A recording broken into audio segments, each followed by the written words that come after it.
3절부터 읽겠습니다. 모세의 율법을 범하지 아니하려고 사람이 안식일에도 할례를 받는 일이 있거든.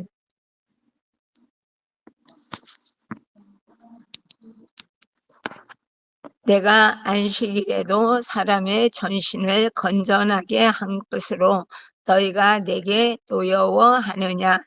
외모로 판단하지 말고 공의롭게 판단하라 하시니라. 예루살렘 사람 중에서 어떤 사람이 말하되 이는 그들이 죽이고자 하는 그 사람이 아니냐. 보라, 드러나게 말하되 그들이 아무 말도 아니하는도다. 당국자들은 이 사람을 참으로 그리스도인 줄 알았는가. 그러나 우리는 이 사람이 어디서 왔는지 아노라.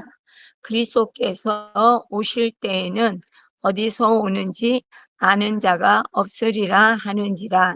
예수께서 성전에서 가르치시며 외쳐 이르시되 너희가 나를 알고 내가 어디서 온 것도 알거니와 내가 스스로 온 것이 아니니라. 나를 보내신 이는 참되시니 너는 그를 알지 못하나. 나는 아노니 이는 내가 그에게서 났고 그가 나를 보내셨음이니라 하시니 그들이 예수를 잡고자 하나 손을 대는 자가 없으니 이는 그의 때가 아직 이르지 아니하였음이로라. 우리 중에 많은 사람이 예수를 믿고 말하되 그리스도께서 오실지라도 그 행하실 표적이 이 사람이 행한 것보다 더 많으려 하니 예수에 대하여 우리가 수군거리는 것이 바리새인들에게 들린지라.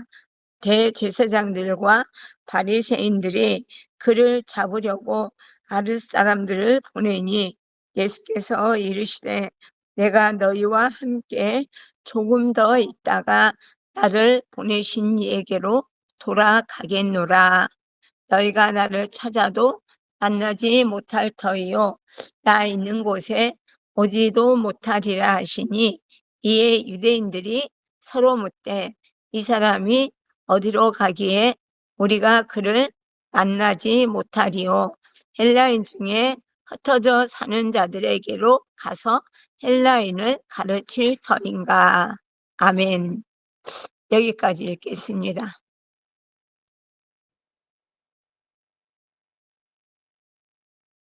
자, 오늘 여러분들은 말씀을 들을 때 교훈적인 것도 너무나 중요하지만 교훈적인 거 이전에 왜 이 사람들은 이렇게 오병이의 기적을 보고 수많은 기적을 체험해서도 예수님이 하나님인 것을 믿지 못할까?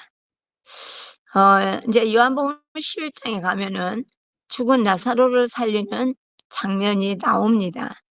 근데 그 죽은 나사로가 살아나는 것을 보고도 바리새인한테 일리러 가는 사람이 있어요. 그러니 어떤 상황에서 믿음을 갖는 것은 다 같이 갖는 게 아니고요. 반드시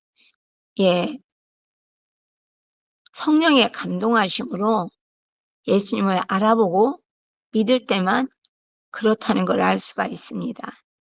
자, 모세의 율법을 범하지 아니하려고 어제도 말씀드렸지만은 모세가 할례를 얘기했습니다. 모세와 할례를 나눈 것은 언제입니까? 이스라엘 백성들이 힘들어하고 어려울 때, 난처한 지경에 있을 때 모세는 할례를 명했어요. 우리 출애굽해가지고 가나안 땅에 들어갈 때 여리고성 앞에서 하나님은 또 할례를 명합니다. 아니 내일 모레 전쟁인데 할례를 명해서 모든 이스라엘의 남자들이 할례를 다 합니다. 광야에 있으면서 모세 때 할례하다가 모세가 죽고 요단강을 건너서 지금 여리고성 앞에서 전쟁을 준비하고 있는데 할 일을 하라는 하나님의 말씀에 모든 사람이 할 일을 하죠. 그리고 할 일을 당해서 신음하고 있는데 그 여리고성을 7바퀴 돌라고 말씀하시는 하나님. 정말 우리는 이해되지 않는 상황이 사실은 있거든요. 근데 지금 오늘날 우리는 부활복음 하면서 아까 우리 두 번째 차장에 보면은 부활의 능력으로 예수님의 고난에 동참한다고 그러잖아요. 그러니까 부활복음을 잡은 사람과 그렇지 못한 사람의 차이는 하늘과 땅 차이입니다. 고난을 자원하는 거예요. 예수님의 고난에 동참하는 것을 의미합니다. 지금 제가 우리 아이들과 문제가 생기는 것은 정말로 우리 교회 성도들이 아직도 부활복음을 알지 못하는 이유는 왜 그럴까? 그냥 목사님하고 사모님하고 말씀 교제를 하면서 아침에 첫 번째 모든 교회가 한 번 깨지고 두 번 깨지고 성도가 하나도 없을 때 하는 자매가 교회를 왔다고 합니다. 그 자매를 붙들고 새벽 기도를 했어요.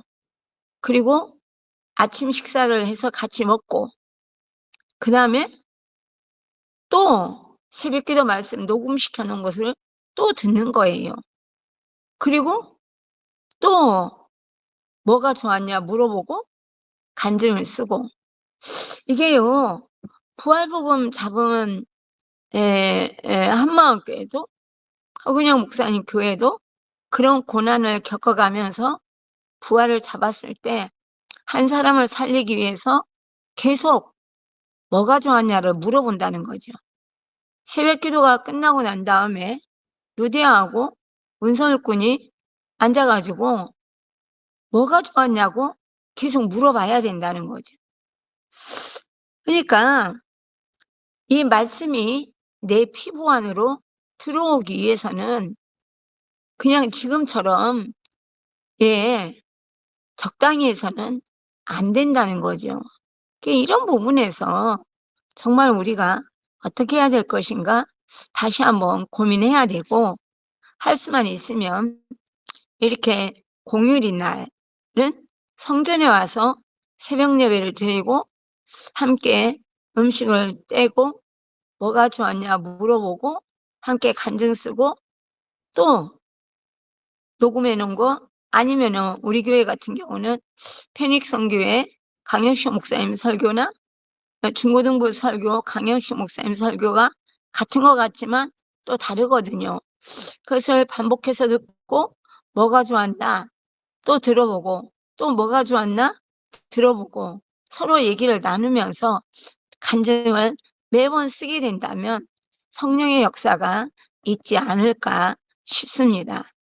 이런 부분에서 우리가 좀 더 적극적으로 그냥 살아가면서 여유 있는 시간 쬐끔 들여가지고 주님을 만나는 게 아니고요. 우리 조금 전에 우리 혜민 선생이 간증을 올렸는데 거기에도 그 마음이 스며들어 있더라고요. 그냥 모세가 계속 얘기하는 참다. 예수님이 계속 얘기하시는 거예요. 우리가 얼마나 적극적으로 하나님의 말씀을 가까이 하고 말씀에서 교훈을 받아서 내가 정말 변하겠다가 아니고 부활하신 예수님을 만나면 완전히 내가 노력하지 않아도 변해버리는 우리 자신을 발견하게 되고 추구하는 바가 다릅니다. 그러니까 아까 두 번째 찬양에서 부활의 능력으로 예수님의 고난에 동참하고 이게 돼야 된다는 거죠. 오늘 예수님 말씀은 사람이 안식일에도 할례를 받는 일이 있거든 내가 안식일에 사람의 전신을 건전하게 한 것으로 너희가 내게 노여워하느냐고 말씀하십니다. 그러니까 사람 키우는 일 이 여의도 순복음교회에서 사역할 때 제일 그들이 힘들어하는 거, 저는 가는 교구마다 전도를 정말 많이 시켰거든요. 그리고 전도가 많이 됐어요. 실제로 내가 나가서 같이 전도도 했습니다. 그러니까 이런 열매를 추수하는 과정이 반드시 있어야 되고요. 이것이 사람의 전신을 건전하게 한 것이라는 거죠. 또 우리는 내 생활 속에서 빠져나오지 못합니다. 내가 만든 생활의 감옥, 내가 만들어 놓은 루틴, 아이들 교육도 마찬가지죠. 자기가 알아서 한다고 얘기합니다. 아무리 얘기를 해도 자기가 정해놓은 것을 벗어나지 못하는 거예요. 이런 부분에서 우리는 예수님까지도 내가 오늘은 바빠요. 내가 오늘은 누구를 만나야 돼요. 내가 오늘은 사정이 있어요. 여러분, 이렇게 하다가 하나님의 때를 놓칠 수가 있다는 거죠. 그게 24절 시작. 외모로 판단하지 말고 공의롭게 판단하라 하시니라. 여러분, 이거는 너무나 중요합니다. 그런데 이런 부분에서 우리는 예배에 참석한다, 아니면은 공식적으로 무슨 일을 하는 것에 매달리지 마시고 개인적으로 예수님 만나는 일에 초점을 가득 둔다면 여러분과 나는 이 공의롭게 판단하는 것에 분별력이 있고 주님이 원하시는 것을 할 수 있는 여러분과 내가 될 줄 믿습니다. 보이는 상황에 따라서 촉이 빠른 사람이 있거든요. 보이는 상황에 따라서. 여러분, 제가 여러분들에게 늘 얘기하지만 상황이나 사람의 촉이 빠른 사람은 예수님께 촉이 더딥니다.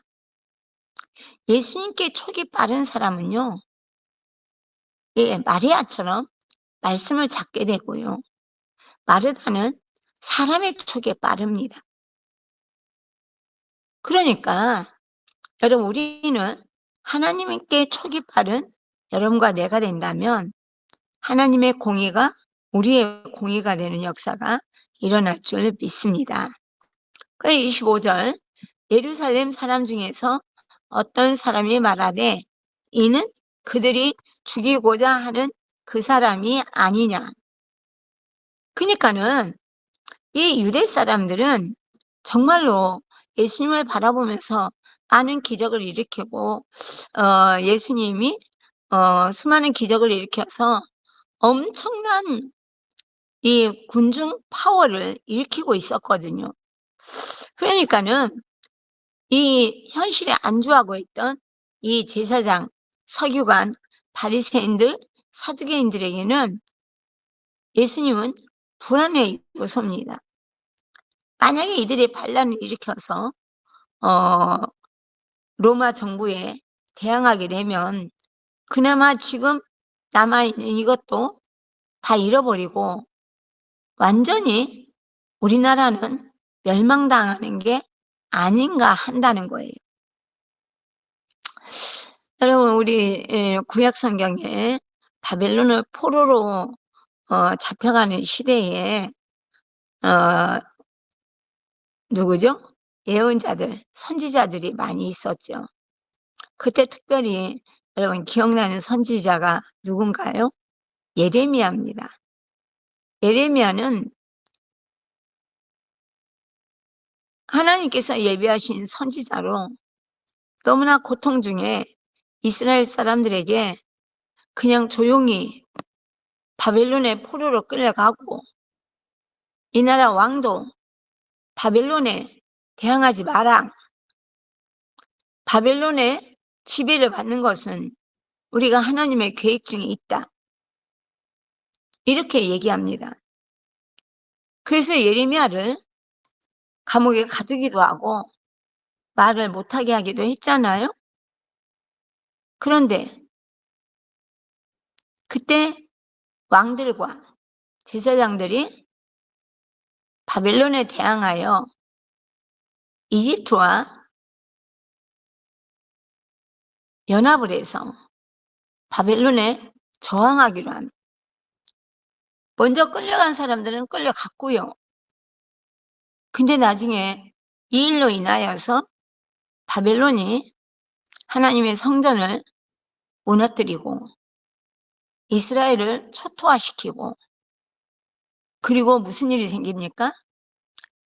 다른 나라 사람들, 다른 지방의 사람들을 예루살렘으로 이주시키고 예루살렘 유대인들을 바벨론으로 더 많이 끌고 가고 왕도 죽이고, 여러분 처참한 일이 일어납니다.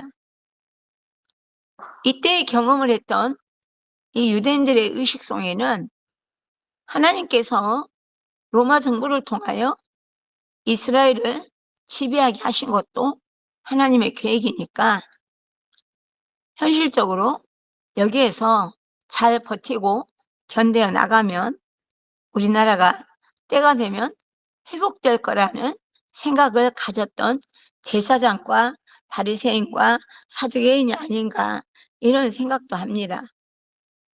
그래서 예수라는 이 인물이, 물론 이 마음속에 원마음은 시기와 질투입니다. 근데 그것을 포장해 가지고 예수님을 통하여서 이스라엘 사람들이 왕 마음이 하나 되어서 반란을 일으키며 저 강대한 로마로부터 이스라엘이 초토화되어 버리고, 예, 이스라엘 민족은 다 강제 이주당하고 여기에 누가 있어요? 이방인들이 있는 역사가 일어나지 않을까, 이런 염려 때문에 겉모습은 예수님을 죽이려고 하는 거예요. 그러니까 이 유대 정부가 로마의 지배를 받고 로마 총독이 있지만 로마 총독도 이 유대 정부와 잘 타협을 해서 가야 됩니다. 자기들이 지배하고 있는 땅에서 반란이 일어날 때마다 총독은 무능한 사람이 돼버리니까요. 이런 상태에서 시기와 질투, 그 마음을 포장해가지고 예수님을 방해하고 예수님을 죽이고 싶어 합니다. 왜요? 결정적인 것은 안식일 날 사람을 치료한다는 거예요. 월요일에서 토요일까지 그렇게 시간이 많은데 왜 꼭 안식일 날 치료하냐? 네가 정말로 사람을 치료하고 싶으면 다른 날 치료해라. 안식일 날 하지 말고. 정말 말이 그럴듯하지 않습니까? 그러니까 근데 이것을 계속 범하고 있는 이 예수님을 바라보면서 결국은 이 사람을 이대로 놓아두면은 이들이 백성들과 연합하여 로마 정부에 대항하면 우리나라는 완전히 초토화될 거라고 얘기합니다. 근데 여러분, 이스라엘은 왜 초토화가 되죠? 로마 정부에 의해서 초토화되는 거 맞습니다. 그렇게 되었어요. 실제로 역사 속에서.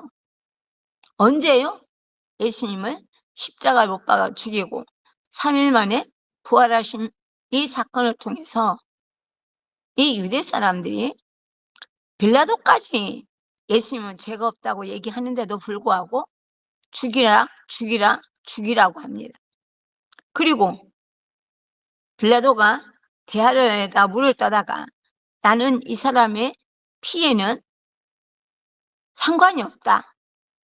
나는 안 죽이고 싶었는데 너희가 죽이라고 그런 거다. 그러니까 이 사람의 죽음에 대해서 책임은 너희가 지라고 말했을 때 이 유대인들이 그의 핏값을 우리와 내 후손에게 넘기라고 얘기합니다. 여러분, 이 말 한마디가 얼마나 무서운 말인지를 모르고 있다는 거예요. 그래서 왜? 그 핏값이 돌아가서 결국은 이스라엘은 완전히 망하고, 여러분, 성전은 완전히 초토화되고, 여러분, 그리고 난 다음에 무슨 일이 생깁니까? 이스라엘 민족은 산산이 흩어지고 그 땅에 이방 민족이 들어와서 살기 시작합니다. 그게 오늘날 우리 계속 중동을 바라보면서 이스라엘과 이란이 전쟁하고 2000년 동안 우리가 살고 있었는데 왜 너희들이 와가지고 이 땅을 너희 땅이라고 하느냐. 인간적인 생각을 가지고는 수많은 나라에서 팔레스틴이 너무 많은 잘못을 저지르고 있어도 팔레스틴 편을 들고 이스라엘 편을 들지 않습니다. 이유는 딱 하나예요. 너희들이 예수님 죽이고 그 피값으로 이스라엘 멸망당하고 산산이 이방민족으로 흩어져 있다가 그 땅에서 2000년 동안이나 살고 있는 우리를 쫓아내버리고 어떻게 그럴 수가 있느냐 이렇게 얘기하는 겁니다. 근데 그것도 거짓말이에요. 왜냐고요? 이스라엘 민족이 하나님이 주신 기회를 탔고 이방 민족에 섞여가지고 얼마나 많이 고생을 합니까? 그리고 때에 맞춰서 하나님의 물질의 축복을 주니까 그들의 소원은 이스라엘로 돌아가는 거예요.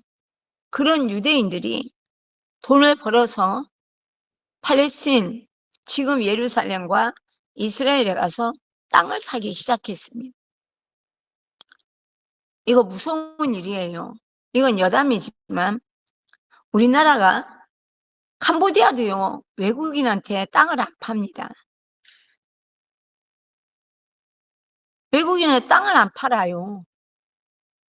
근데 우리나라는 외국인한테 땅을 팔고요. 그리고 또 우리나라에서 돈도 빌려줘요. 중국인한테는. 그래서 이 집값이 이렇게 오르는 것도 이유가 있다고 얘기합니다. 우리는 모르는 일이니까. 거의 무이자로, 싼 이자로 돈을 빌려줘서 집을 사고 땅을 사게끔 만들고 있다는 거예요.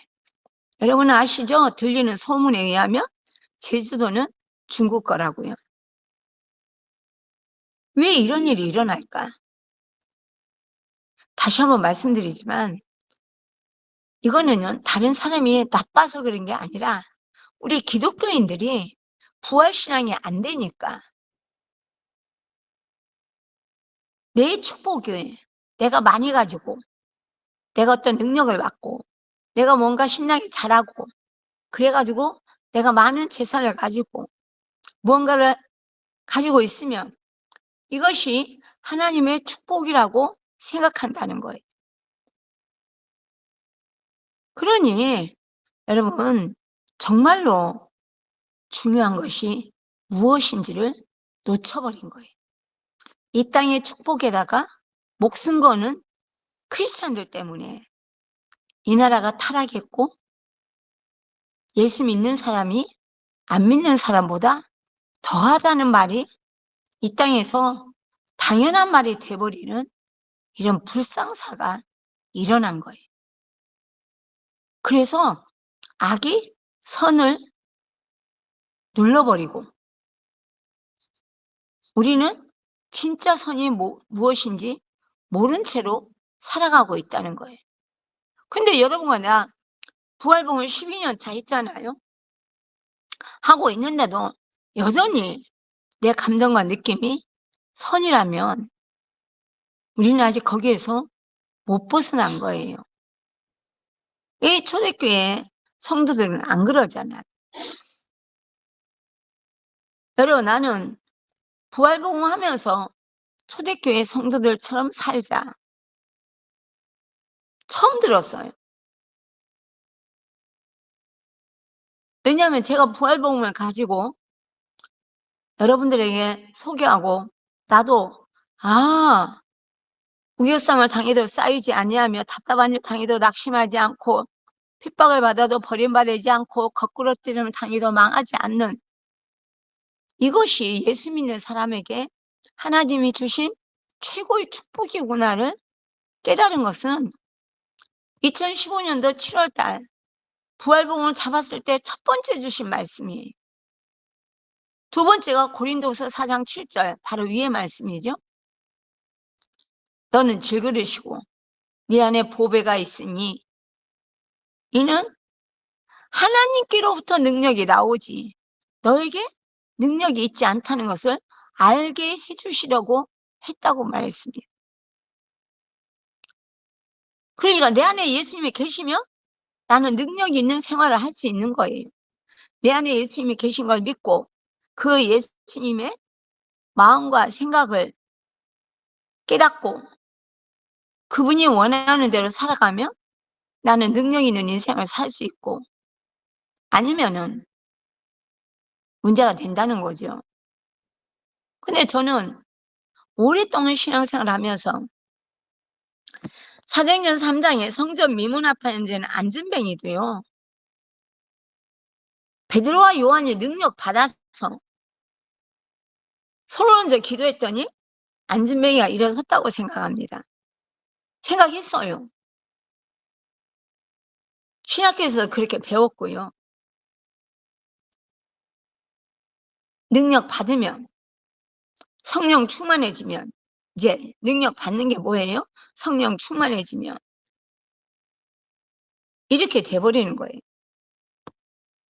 그래서 모든 목사들의 꿈이 안진뱅이에 손을 얹었는데 낫고 중풍병자한테 손을 얹었는데 낫고 이런 기적이 일어나면 교회가 부흥되고 목회는 성공하고 이런 꿈에 가득 찬 목사들이 온 세상에 가득 찹니다. 저도 그랬고요.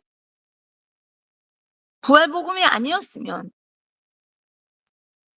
이런 일이 있을 수가 없다는 거죠.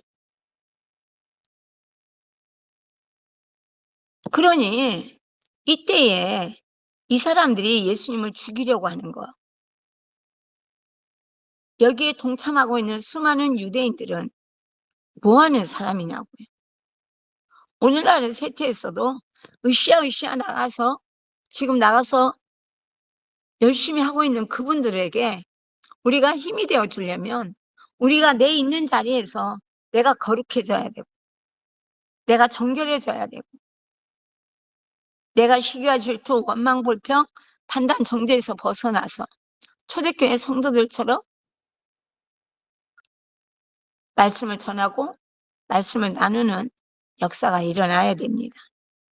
그러나 제가 부활복음 잡고 부활하신 예수님이 우리 주인인 게 이게 복음이다. 내가 이렇게 얘기했을 때 어떤 사람이 그러더라고요. 그건 초대교회 복음이야. 지금 시대가 다른데 이 시대에는 이 시대에 맞게 복음이 변해야 된다는 거예요. 그렇게 9년 동안 공격을 당했습니다. 얼마나 가슴 아픈 일인지 여러분 실제 당해보지 못하면 모릅니다. 신학대학 박사학위를 갖고 있잖아요. 강영식 목사님이 말씀하신 것처럼 갈라디아서 6장 14절 가지고 계속 공격하는 거예요. 사도 바울은 십자가만 자랑했다. 근데 여러분들도 평신도지만 강영식 목사님 설교를 들으니까 아, 십자가만 자랑하는 거 맞구만. 그래도 우리가 전해야 될 것은 부활이야. 이렇게 나오죠. 왜냐고요? 십자가가 아니면 죄사함이 없으니까. 내 죄값을 치러주신 십자가로 나는 죄값을, 죄를 용서받을 수 있고. 근데 그런 현상이 일어나는 것은 부활하신 예수님을 만났을 때 전능하신 하나님이 내 대신 십자가에 죽어주셨구나. 그래서 내 옛사람은 예수님 죽을 때 같이 죽었고 나는 용서받은 자로 다시 태어났다는 것이 선명하지 않으니까 남을 용서하지 못하는 거예요. 그리고 자꾸 인간적인 옳고 그름으로 들어가게 됩니다. 제가 여러분들에게 얘기하잖아요. 용서받은 경험이 없어서 용서가 안 되는 거라고.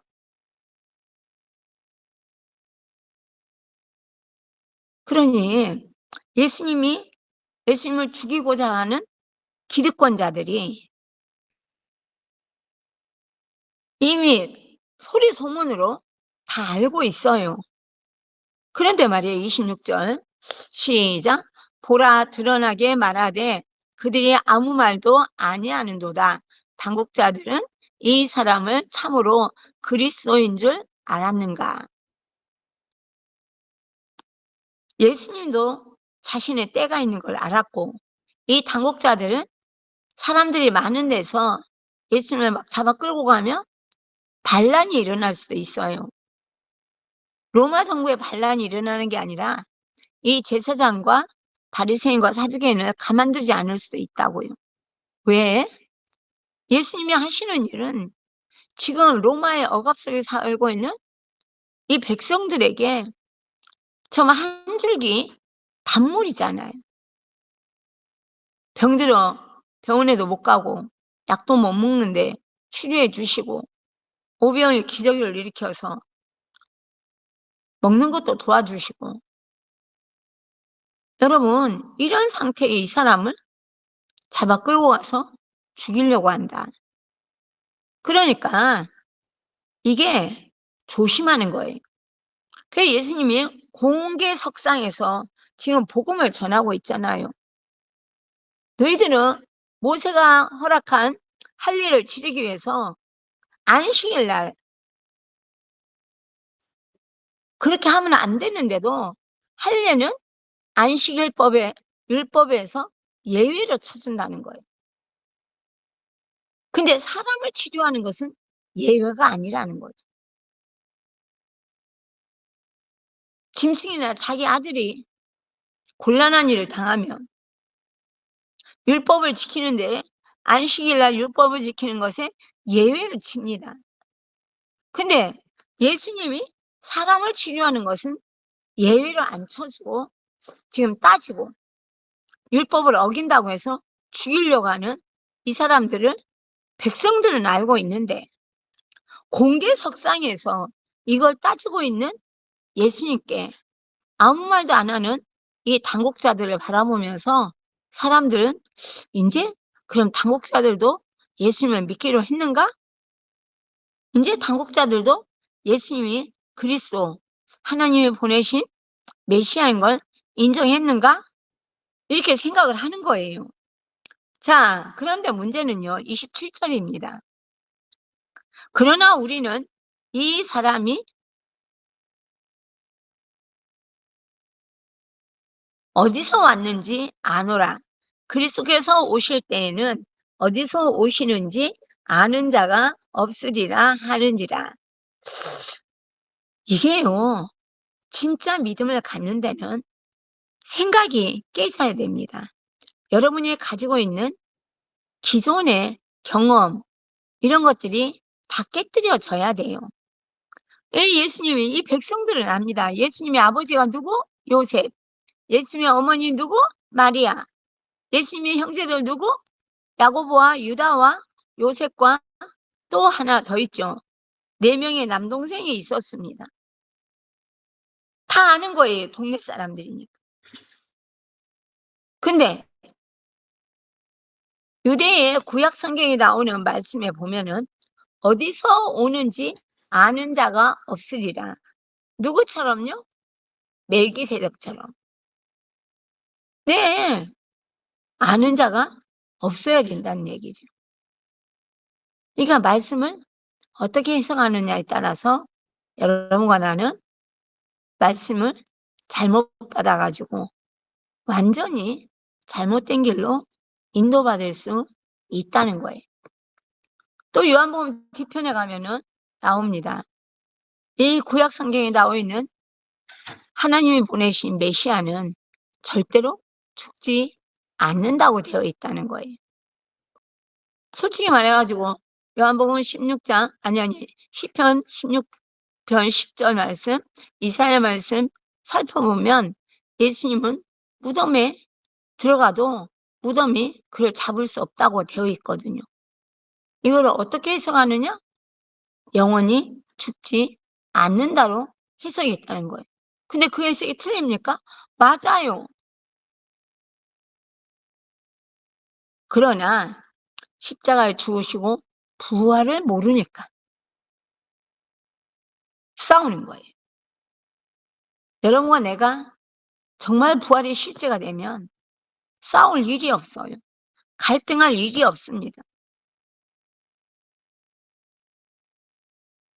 그러니까 여러분, 백성들은 예수를 믿는다고 말하면서도 메시아는 이렇게 오는 분이 아닌데 어떻게 요셉이 아빠고 마리아가 엄마인 메시아가 있을 수 있을까? 이렇게 얘기하고 있다는 거죠. 이런 부분에서 여러분과 나는 정말 부활이 실제가 되는 역사가 일어나야 됩니다. 오늘 하루 동안도 여러분 말씀을 가지고 연구하고 말씀을 다시 한번 읽어보고 말씀 속에 붙잡혀서 우리 아이들과 함께 멋진 인생을 살아보기를 원합니다. 오늘 우리 고문선 일꾼이 우리 예수부활 공부방 아이들을 오전부터 부른다면 불러가지고 누가복음 24장, 요한복음 20장, 마태복음 27, 28장, 그 사도행전 1, 2장 이것을 반복해서 읽으면서 간증쓰고 한다면 정말 멋진 하루가 되지 않을까 생각은 하지만 여러분 이 일에 함께 동참해서 하실 분도 있기를 원합니다. 그래서 와서 말씀을 나누고 말씀을 붙잡고 도대체 우리 아이들은 어떻게 이 말씀을 받아들이나 또 우리 자신은 성령의 기름 부으심으로 어떻게 변할 수 있나를 보면서 승리하는 하루가 되기를 원합니다. 기도하겠습니다. 할렐루야. 하나님 아버지 감사합니다. 사랑하는 예수님이 이 땅에 오셔서 30살의 공생애를 시작하여 죽은 자를 살리고 정말 없는 것도 있는 것처럼 부르시며 떡 5개 물고기 2마리로 2만 명을 먹이고도 12광주리가 남은 그 기적 앞에서도 우리가 원하는 것은 내 인생이 등 따시고 배부르게 영원히 함께 정말로 그렇게 살기를 원하는 인간의 욕심에서 벗어나지 못함을 안타까워합니다. 정말 부활의 실제가 되고 나면은 우리는 땅에서 무엇을 먹을까, 무엇을 입을까, 무엇을 마실까 하기 전에 하나님의 나라와 의를 먼저 구하며 내 자녀들과도 어떻게 하면 오늘도 말씀을 같이 읽고 말씀을 나눌까 여기에 정말 초점을 맞추고 아버지 무슨 일이든지 함께하게 된다면 놀라운 역사가 일어나게 될 줄 믿습니다. 전능하신 하나님 우리에게 놀라운 역사가